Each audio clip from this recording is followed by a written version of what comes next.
I set the folder in front of Madeline Kerr while the lamb rested untouched behind me, the sauce cooling in its silver pan. And Grant Hollis finally understood silence could have weight. 2 white candles burned between us without flickering. And that steadiness did something cruel to him because nothing in the room moved except Madeline's hand reaching for the papers. Grant said my name once, low and clipped, the way a man does when he hears control leaving his own house. Except the deed in that folder proved it had never been his. 10 minutes earlier, he had smiled at her in my dining room and called me the house manager he kept on during the transition, as if 11 years could be reduced to payroll.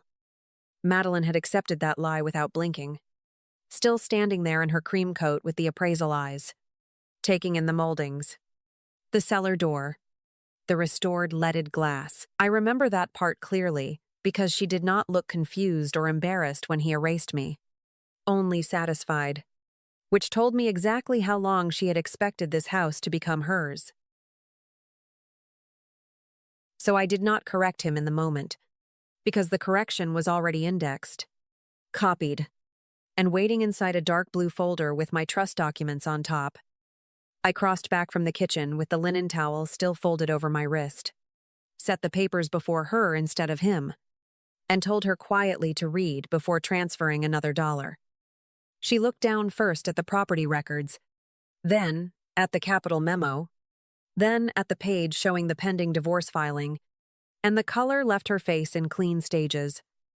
I told her the house had always belonged to me, that the inheritance trail was documented, that Grant had no ownership interest to leverage, and that Kerr money was backing fiction. I told her I had filed first, locked the legal structure first, and notified the relevant people before either of them sat down at my table and mistook performance for power. Then I stopped, because Madeline was already reading the first line twice. Grant was no longer touching his wine, and the room had gone so still it sounded expensive. I had been married to Grant Hollis for 11 years, long enough for people in Winnetka to confuse a beautifully run life with a happy one and never look closer. They saw polished dinners, filled calendars, excellent wine, and a man who seemed easy in expensive rooms. But none of that operated on ease alone. It ran on lists I kept, notes I rewrote, guest histories I remembered, and instincts I sharpened until his life moved smoothly enough for other people to call it natural. I wrote donor remarks he delivered as if they had come to him whole, then refined tasting briefs for spirits deals until they sounded sharp, masculine, and entirely his. I tracked seating, allergies, anniversaries, board politics, cellar inventory, and the exact level of candlelight that made a room feel intimate without looking arranged. Grant never framed any of that as work I did for him, which made it easier for him to benefit from it and easier for me to miss what that meant. The house came from my grandmother's inheritance, protected through trust documents, wired from my account, and closed in my name alone exactly as she had instructed years earlier. She pressed my hand and told me, "Keep one thing in your own name," and I obeyed her without understanding how expensive that sentence would become. Grant never asked to be added to the title, and I once mistook that restraint for respect until the property records in Madeline's folder translated it properly as patience. About 8 months before that dinner, he began changing the house in ways that sounded domestic and landed like staging notes for a future already under construction. He wanted monogrammed towels in the powder room, cleaner sightlines in the kitchen, tighter beds in the garden, and nothing on the counters that suggested a woman actually lived there. I remember every request because they arrived beside cedar cologne on his collar. Later hours, and a careful tone that turned my home into an asset before I knew he was removing me from it. Room by room, favor by favor, until even the air felt curated for someone else entirely. The crack opened on an ordinary afternoon, which almost made it worse, because I was not searching for lipstick, hotel receipts, or the kind of evidence men rehearse hiding. I was on Grant's laptop to send a seating draft to a museum client when his inbox sat open. And one subject line stopped me cold. It read preliminary valuation and our address beneath it, followed by a string of replies that carried his name with the confidence of a man speaking about property he believed was already converted into leverage. I opened the thread and found an appraisal request, a summary sheet, and language that referred to the house as part of his residential asset position. By the third email, he stopped sounding cautious and started sounding practiced, outlining a liquidity picture tied to a coming life change and a stronger capital posture. I sat there reading my own home translated into his future. And because the trust records were clean, I knew immediately this was not confusion. Miles Sutton came in that night, not to rescue me, but to read what was already there and tell me whether I was looking at carelessness or structure. He moved through the files, the attachments, the draft memo, and the spreadsheet tabs, then leaned back once and said this was a package, not a mistake. That distinction mattered because a stray lie can be denied later. But a coordinated file set means somebody planned to walk into a room and raise money with your walls behind him. The next layer was Madeline Kerr, and I found her without touching her phone, because her presence was already sitting inside the paperwork and moving quietly through my house. There were notes about presentation, references to hosting impressions, and a question embedded in one exchange about whether the current wife was still occupying the residence. By the time I finished reading, I knew she was not some dazzled woman being fooled by a polished man, because a dazzled woman does not ask if the wife is still in the house. I called Dana Whitfield the next morning and gave her only what I could prove: the title trail, the trust documents, the emails, the memo, and the timeline. She listened, asked for the closing file, the prenuptial agreement, and every instance where Grant had used the house to imply standing, then told me not to confront him yet. I did not need comfort by then, and she did not offer it, which was perfect, because what I needed was sequence, filing order, and a woman who understood that paper can end a marriage long before tears do. Once Dana had the filing order locked, I stopped thinking like a wife, waiting for clarity, and started thinking like the legal owner of a threatened asset. I answered Grant gently, kept the calendar moving, and gave him every polished surface he expected, because men like him grow careless inside apparent cooperation for years. Dana filed first, moved quietly, and sent the necessary notices in the order she wanted, while I kept laying napkins flat and letting him think he still led the house.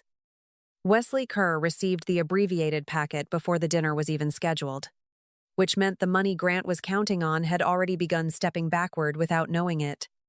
He did not warn Madeline, did not call me, and did not create a scene, because families like theirs protect capital first and feelings later. That suited me perfectly, because I was no longer interested in being believed through emotion when the paper trail had already arranged a much harsher introduction for him. 3 days later, Grant mentioned an important guest for Friday night over breakfast and asked for something elegant. Then added, "Keep it warm, intimate, and not too personal." I knew exactly what he meant because the counters had already been cleared, the pantry decanted, the powder room reset, and the house stripped of me. So I gave him elegance. Roasted lamb with rosemary and shallots, warm bread, white tapers, low flowers, and the cellar bottle downstairs he had been saving for years.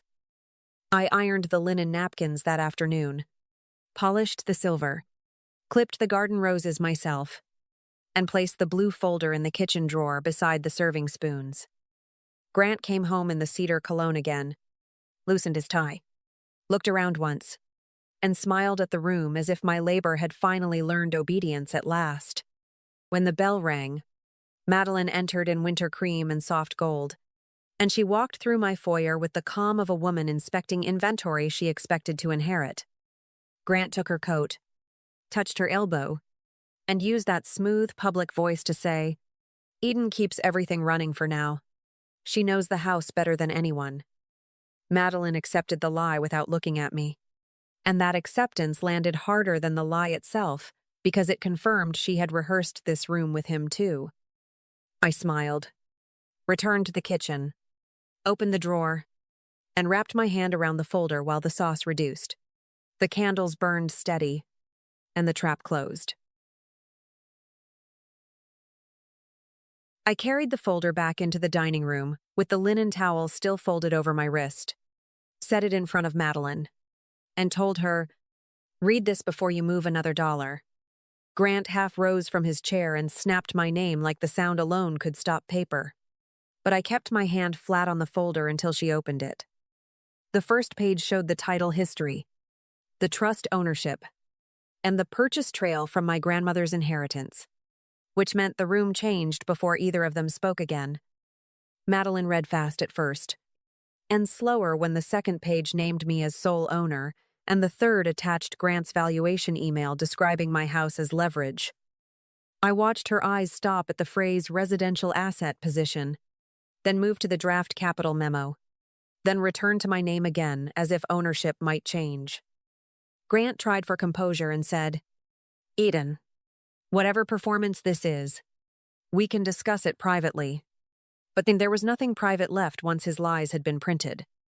I told Madeline the house had never belonged to him, the closing documents had never included him, and the capital picture he built for her family leaned on property he never owned. I told her the divorce filing was already submitted, the legal sequence was already in motion, and the relevant parties had already received the same records. Then I let silence finish the sentence for me, because her hand had tightened on the page. His wine sat untouched, and both candles were still burning perfectly straight. Grant looked at me and asked why I had not come to him first, which was exactly the question a man asks when he believes consequence should announce itself politely. I answered that I had spent 11 years bringing difficult things to him first, and all that had produced was a dining room where he felt entitled to rename me. Madeline finally spoke without looking at him and asked how long I had known, and I gave her the only number that mattered. Long enough. She turned another page and found Dana Whitfield's notice, the filing timestamp, and the correspondence showing Wesley Kerr had already been alerted to the misrepresentation problem. That was the moment the color left her cleanly. Not when she learned he had lied to me, but when she understood he had lied upward. Grant reached for the folder then, and she moved it away from him on instinct, which told me she finally understood whose fraud had endangered, whose money. I told Grant he would receive formal copies within days, that further discussion would go through counsel, and that the story he had built inside my walls had ended. Madeline stood, took her bag, and thanked me for dinner with a voice so controlled it only made the humiliation sound more expensive. When the front door closed behind her, Grant was still staring at the papers, and for the first time that night, nobody in the room called me anything but exactly who I was. After Madeline left, the house did not explode into shouting, which would have given Grant something emotional to stand on when the paperwork had already taken that ground away. He followed me into the kitchen, still trying to recover the voice he used in meetings, and asked whether I understood what I had just done. I set the serving spoon into the sink, folded the linen towel once, and told him I understood it perfectly because Dana Whitfield had made sure every step was already where it needed to be. By morning, the next layer had begun doing what real consequences do in this country, which is arrive as access changes. Meetings disappear, and people stop returning calls. Wesley Kerr withdrew the capital path without public drama. Dana moved the divorce through the sequence already underway, and Grant learned very quickly that silence can close more doors than scandal. He tried to frame the night as a misunderstanding, then as a marital overreaction, then as a private dispute that never should have reached anyone else. But every version died against the same dated pages. The title record still named me alone. The trust documents still traced the original funds cleanly, and the capital memo still showed that he had built financial credibility on property he never owned. Miles Sutton finished organizing the archive, flagged every line where Grant had implied control over the house, and sent Dana a clean evidentiary set that did not need embellishment. Once that package existed, Grant was no longer arguing with me. which I think unsettled him most, because he was arguing with timestamps, signatures, and his own polished language. He slept in the guest room for 2 nights, moved through the halls like someone still expecting habit to save him, and kept testing whether familiarity could soften the structure already closing around him. I told him future discussion would go through counsel, that personal persuasion no longer belonged in the process, and that any pickup of belongings would happen on Dana's schedule. He stared at me as if cruelty had arrived where devotion used to live, but cruelty had nothing to do with it. Once he was standing inside a legal file he had authored for himself. What disappeared first was not his marriage, but his standing, because the rooms he lived for began turning away before the house was even fully quiet again. Invitations slowed, replies thinned, and the people who once admired his ease with money suddenly understood that what they had mistaken for ease had been borrowed architecture. By the end of that week, his closet was half empty. His deals were gone, and the only thing left in my house that still belonged to him was the smell of cedar fading out of the air. Once Grant was gone, the house stopped feeling like evidence and started feeling like air, which turned out to be the first luxury I had not been arranging for someone else. I canceled the dinners that required me to polish a man's reputation, kept the clients who hired my judgment by name, and let the calendar thin where performance used to live. The quiet changed room by room, first in the kitchen when nothing had to impress anyone, then in the garden when I stopped pruning for admiration and started planting for permanence. I rebuilt my work the same way I had rebuilt the legal case, from documents, patterns, and clean ownership. Except this time, every line carried my name openly. The supper series I launched that spring did not hide me behind anyone's title, and the invitations read, "Produced by Eden Carver," in simple black type. People answered quickly, not because scandal had made me interesting, but because the dinners were precise. The rooms were warm, and I no longer wasted energy making lesser people appear substantial. Dana Whitfield closed what needed closing. Miles Sutton archived what needed preserving, and neither of them lingered for applause once the structure held. Wesley Kerr protected his money. Madeline Kerr protected her posture. And Grant learned that borrowed status leaves faster than love when truth finally asks for paperwork. I did not need to chase any of them after that, because consequences had already found the correct addresses, and my name no longer traveled attached to someone else's ambitions. I sold the house when the market turned favorable, not because I could not bear the memory, but because I finally understood memory should never be allowed to dictate asset strategy. The numbers were clean. The timing was mine, and when the wire landed, I split it between conservative investments, a studio fund, and the life ahead.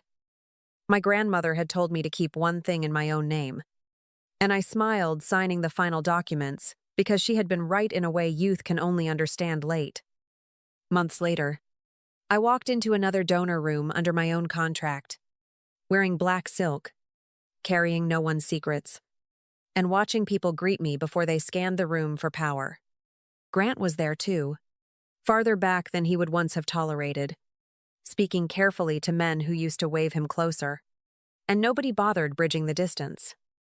I did not look at him twice, because the real ending was not that he had fallen, but that I had become unreachable to the version of him who once thought my silence meant consent. If this story stayed with you, thank you for letting me tell it all the way through, because some losses do not ruin you. They return you to yourself. And if you have ever had to choose peace over performance, I hope you find the kind of love that speaks your name clearly, keeps it safe, and never asks you to disappear to make the room look whole.